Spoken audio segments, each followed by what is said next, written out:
Ever pondered how we as humans manage to control our raw instincts and emotions, blending seamlessly into society? We are by nature biosocial creatures. This means that we possess the unique ability to suppress our primal urges and instincts, allowing us to function and thrive within the norms of society. The most reasonable among us can effectively control and subdue our animalistic manifestations. This is not a simple matter of denying our nature, but rather a testament to our capacity for self-regulation. It's an art, a delicate balance between our instincts and our intellect.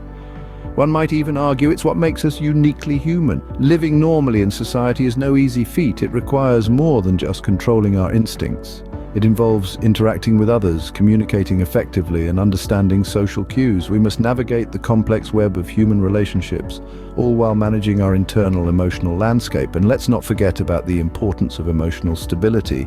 It's crucial for success in just about any area of life, whether in personal relationships, professional endeavors, or even our own internal sense of self. Emotional stability serves as the bedrock upon which we build our lives. It allows us to weather life's storms with grace and resilience, to bounce back from adversity, and to maintain a positive outlook even in the face of challenges. But emotional stability isn't just about feeling good, it's about being able to manage our emotions, to not let them rule us. It's about being able to experience our feelings without being overwhelmed by them, to express our emotions without causing harm to ourselves or others. It's about maintaining a sense of equilibrium, even when the world around us feels chaotic. So, what does all this mean for us as individuals and as a society? It means that we must strive to cultivate emotional stability, to learn how to manage our instincts and emotions. It means that we must seek to understand and respect our biosocial nature, to embrace our humanity in all its complexity. So, it's evident that the key to being a successful social being lies in our ability to manage our instincts and emotions. And remember, this isn't just about survival, it's about thriving. About living a life of purpose and fulfillment. It's about being the best version of ourselves that we can be. It's about being truly human. Scene script. Have you ever noticed how your body reacts when you're under stress? It's a biological program designed for survival. It's as if your entire system goes into overdrive, preparing to either confront the threat head-on or make a fast exit. This is the classic fight or flight response, a universal stress reaction, not just in humans but across the animal kingdom. But as humans, we have an added layer of complexity. We're not just biological creatures but social ones too. This unique combination allows us to choose our response to stress rather than just reacting instinctively. Stress can be triggered by a variety of factors, from visual stimuli that signal danger to infections that put our health at risk, or unique situations that push us out of our comfort zones. Regardless of the source, the body's reaction is the same. It prepares all systems for hard work, releasing alarm signals that range from quickening our heartbeat to slowing down our digestive system to facilitate movement. And let's not forget about adrenaline. That powerful hormone that surges through our body in response to pain, hunger, fear, and rage. It's like our body's own natural energy drink, readying us for the challenges ahead. But here's the thing. Modern psychological books may not always provide effective solutions for dealing with stress. That's because stress isn't just a biological response. It's a holistic one that involves our self-esteem, independence, and early life experiences. Those with good self-esteem, for instance, tend to handle stress more easily. They believe in their ability to cope with whatever life throws at them. Similarly, individuals who are independent and motivated are often better at managing stress. Even our early life experiences can shape our stress response. For example, someone who has experienced loss at an early age may develop stronger stress management skills in adulthood. Thus, understanding our body's stress response can help us better manage our reactions to stressful situations. Can stress tolerance be improved? Absolutely, and self-esteem plays a crucial role in this. Let's delve into how self-esteem, motivation, and independence interplay in our ability to tolerate stress. Individuals with high self-esteem often navigate through the stormy seas of stress with more ease than those who underestimate themselves. The belief in one's capabilities, the confidence in tackling challenges head-on, these are the lifebuoys that keep us afloat in the turbulent waters of stress. But self-esteem alone is not enough. Motivation and independence too significantly influence our stress tolerance. When we're driven, we're willing to endure more, push harder, and persevere longer. And when we're independent, we're less likely to crumble under the weight of external pressures. Interestingly, our early life experiences can also contribute to better stress management in adulthood. Take the example of individuals who've faced loss or hardship early in life.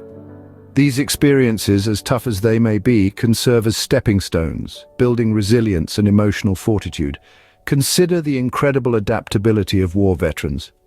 After surviving the extreme stress of combat zones, many veterans, though not all, find themselves able to adapt to a variety of stressful environments. They've faced their fears, they've stared death in the face, and they've come out the other side stronger and more resilient. Facing our fears, it seems, is not just about bravery or courage, it's about growth, about stepping out of our comfort zones and into the unknown. By doing so, we're preparing ourselves for future challenges, building our stress tolerance, and fostering emotional stability. So what can we learn from all of this? It's simple. If we want to improve our stress tolerance, we need to value ourselves, stay motivated, and uphold our independence. We need to take the lessons from our past experiences and use them to face future challenges. And most importantly, we need to face our fears to step into the scary situations that life throws our way. Facing fears and overcoming challenges, it appears, are the keys to building stress tolerance and emotional stability. Have you ever wondered how much your thoughts can influence your well-being and your surroundings? It's time to explore that remarkable connection. Consider how a simple negative thought can cast a shadow over your entire day. If you wake up thinking, "I'm going to have a terrible day," chances are you will. Why? It's because your brain is wired to respond to your thoughts.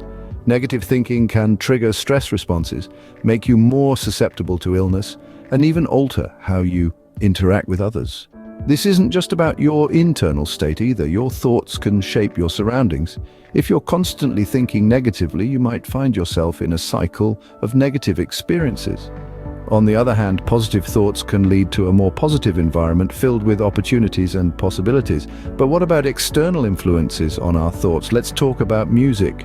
We all know that a catchy tune can lift our spirits, but have you ever considered why?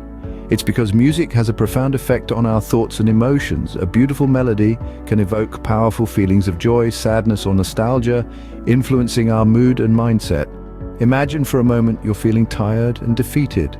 Then, your favorite upbeat song comes on. Suddenly you're filled with energy. Your mood shifts, your thoughts become more positive, and you feel ready to tackle your challenges. That's the power of music influencing your thoughts. It's also important to remember that our thoughts are not fixed. They're malleable and can be influenced by our actions, experiences, and even our deliberate efforts. By learning to harness the power of our thoughts, we can transform our lives in meaningful ways. We can shift from a mindset of scarcity to one of abundance, from fear to courage, from negativity to positivity. So whether it's the thoughts we generate or the music we listen to, our minds have the incredible power to shape our reality. It's up to us to decide how we want to use this power. So it's clear that our thoughts hold immense power over our mood, well-being, and even our environment. What if we told you that our thoughts can physically change our brains? Welcome to the world of neuroscience. Let's delve deeper into the intricate workings of our brains. This 3-pound organ, composed of nearly 100 billion neurons, is the command center of our body and the seat of all our thoughts, emotions, and actions. Each neuron or nerve cell receives, processes, stores, transmits, and outputs information using electrical and chemical signals. It's like a complex organic computer hardwired into our bodies. But here's where it gets really interesting. These neurons don't operate in isolation. They form a vast network of connections, each neuron connecting with thousands of others, creating an intricate web of communication. This network of connections is not fixed. It's dynamic and constantly changing. This phenomenon is known as neuroplasticity. Neuroplasticity refers to the brain's ability to reorganize itself by forming new neural connections throughout life. It's like the brain's way of tuning itself to meet our needs. It happens when we learn something new, when we experience new sensations, thoughts, feelings, or environments. So, how do our actions and experiences shape these neural connections? Let's take the example of learning to play a musical instrument. When you first start, your brain begins to form new connections related to the tasks you're practicing. As you continue to practice, these connections become stronger and more efficient, allowing you to play more complex pieces with less effort. The same principle applies to our thoughts and emotions. When we repeatedly engage in a particular thought or emotion, we strengthen the neural pathways associated with it, making it easier for our brain to travel along those pathways in the future. This is why habits, both good and bad, can be so hard to break. It's also why our mindset, our consistent pattern of thinking, can have such a profound impact on our lives.